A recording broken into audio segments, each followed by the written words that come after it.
नमस्कार बालमित्रांनो. मराठी बालभारती इयत्ता 4थी यामध्ये आज आपण पाठ क्रमांक 10 मुकी फुले या पाठाचा संपूर्ण स्वाध्याय पाहणार आहात. तत्पूर्वी आपण जर आपली शाळा या यूट्यूब चॅनलवर नवीन असतील तर सर्वप्रथम या यूट्यूब चॅनलला सबस्क्राईब करायला विसरू नका. तसेच हा व्हिडिओ जास्तीत जास्त शेअर करा आणि असेच नवनवीन व्हिडिओ मिळवण्यासाठी बेल आयकॉनवर क्लिक करायला विसरू नका. चला तर सुरुवात करूया आजच्या स्वाध्यायाला. पहा संपूर्ण स्वाध्याय. आम्हाला हे समजले. प्रश्न पहिला, आकृतीतील रिकाम्या जागी योग्य शब्द लिहा. यामध्ये पहिली आकृती आपण गुलबक्षीचे देठ. तर आता या ठिकाणी आपण लिहायचं आहे लांब, बारीक आणि कोवळे. अशा प्रकारे आपण या ठिकाणी रिकाम्या जागी शब्द लिहायचे आहेत. पुढे आहे पहा गुलबक्षीचा रंग. तर या ठिकाणी उत्तर लिहायचं आपण पिवळा, पितांबरी आणि लाल. अशा प्रकारे आपण या प्रश्नाचं उत्तर लिहायचं आहे. तर या ठिकाणी प्रश्न पहिला आपला पूर्ण झाला आहे. पुढे पहा प्रश्न 2, एका वाक्यात उत्तरे लिहा. अ, श्यामच्या वडिलांना कशाची आवड होती? तर आता आपण यांचं उत्तर लिहा. उत्तर श्यामच्या वडिलांना फुलांची आवड होती. त्यानंतर पुढील प्रश्न आहे आ, गुलबक्षीचे फुले कधी फुलतात? तर उत्तर आहे गुलबक्षीचे फुले सायंकाळी फुलतात. त्यानंतर पुढील प्रश्न आहे ई, श्यामने कोणता निश्चय केला? तर आता आपण याचं उत्तर लिहा. पहा उत्तर श्यामने आज आपण सारी फुले आणायची असा निश्चय केला. त्यानंतर पुढील प्रश्न ई, गुलबक्षीच्या फुलांच्या कळ्यांना काय म्हणतात? तर आता याचं उत्तर लिहा. उत्तर गुलबक्षीच्या कळ्यांना धुंबे म्हणतात. अशा प्रकारे आपण या प्रश्नाचं उत्तर लिहायचं आहे. या ठिकाणी प्रश्न क्रमांक 2 आपला पूर्ण झाला आहे. पुढे आहे पहा प्रश्न 3, 2 ते 3 वाक्यात उत्तरे लिहा. अ, बकुळीच्या फुलांची वैशिष्ट्ये लिहा. तर आता आपण लिहूया उत्तर. पहा बकुळीची फुले फारच सुंदर व सुवासिक असतात. त्यांच्यात मधही असतो. लहान लहान जणू मोते आणि बटणे यासारखीच ती दिसतात. अशा प्रकारे आपण या प्रश्नाचं उत्तर लिहायचं आहे. त्यानंतर पुढील प्रश्न आहे आ, अर्धवट फुललेल्या कळ्या का तोडू नयेत? तर आता आपण याचं उत्तर लिहा. उत्तर कारण बाहेरच्या पाण्यात कळ्या किती वेळ टाकल्या तरी फुलत नाहीत. लहान बाळ जसे आईच्या दुधावर वाटते त्याचप्रमाणे झाडे म्हणजे फुलांच्या माता. झाडे कळ्यांना जीवन रस पाजित असतात, त्यांना फुलवतात. त्यामुळे अर्धवट फुले कधीच तोडू नये. अशा प्रकारे आपण या प्रश्नाचं उत्तर लिहायचं आहे. पुढे ई, झाड आणि फुले यांचा परस्पर संबंध लिहा.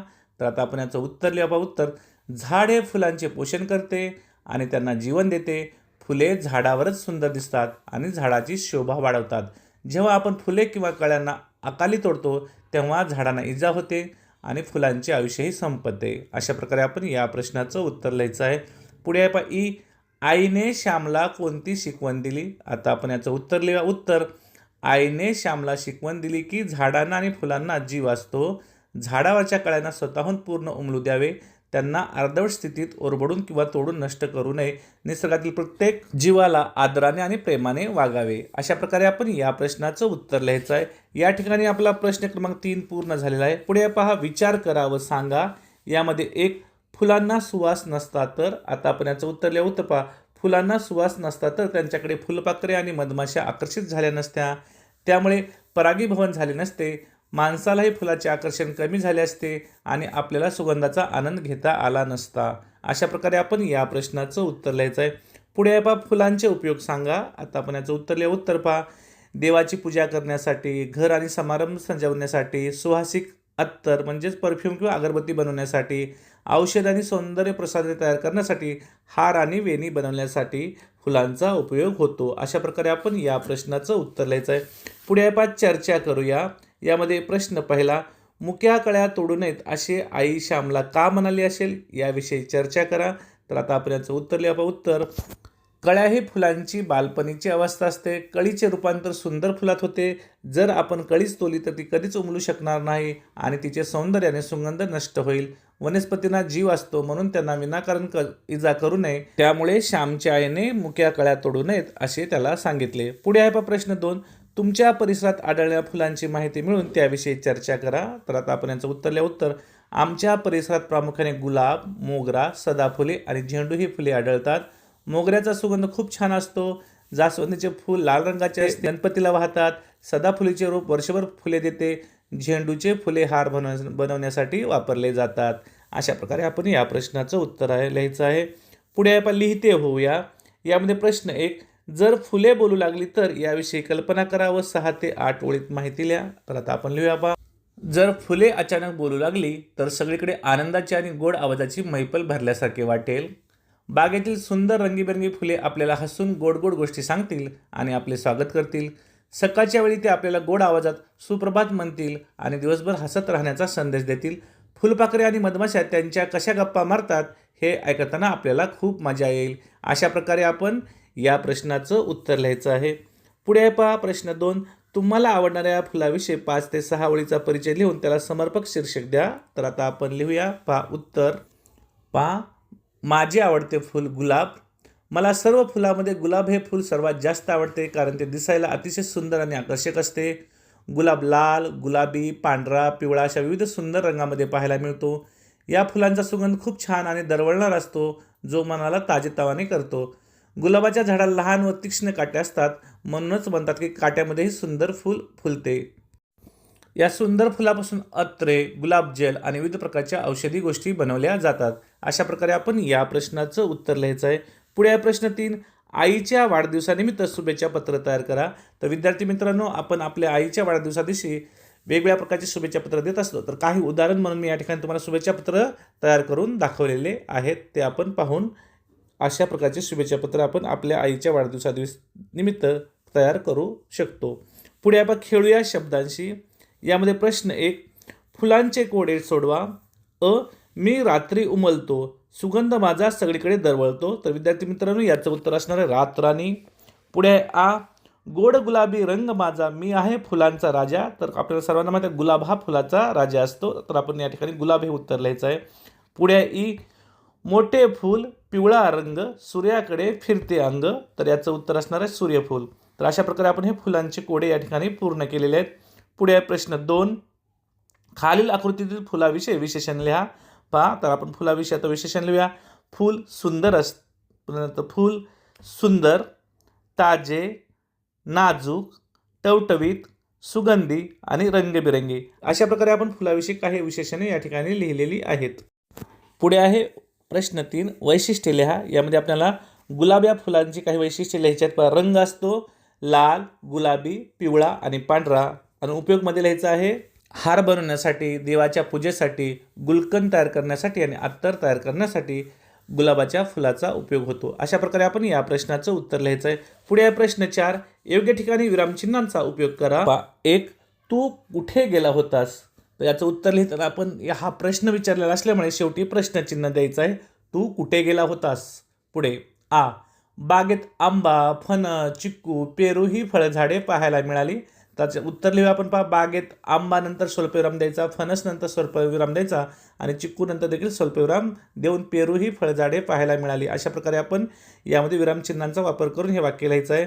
पुढे बापरे किती मोठी इमारत. या ठिकाणी उत्तर लिहिताना आपण बापरे नंतर उद्गारवाचक चिन्ह द्यायचं आहे आणि किती मोठी इमारत या नंतर शेवटी आपल्याला प्रश्नचिन्ह द्यायचं आहे. पुढे आई म्हणाली, श्याम मुक्या कळ्या तोडू नकोस. आता आपण उत्तर लिहूया.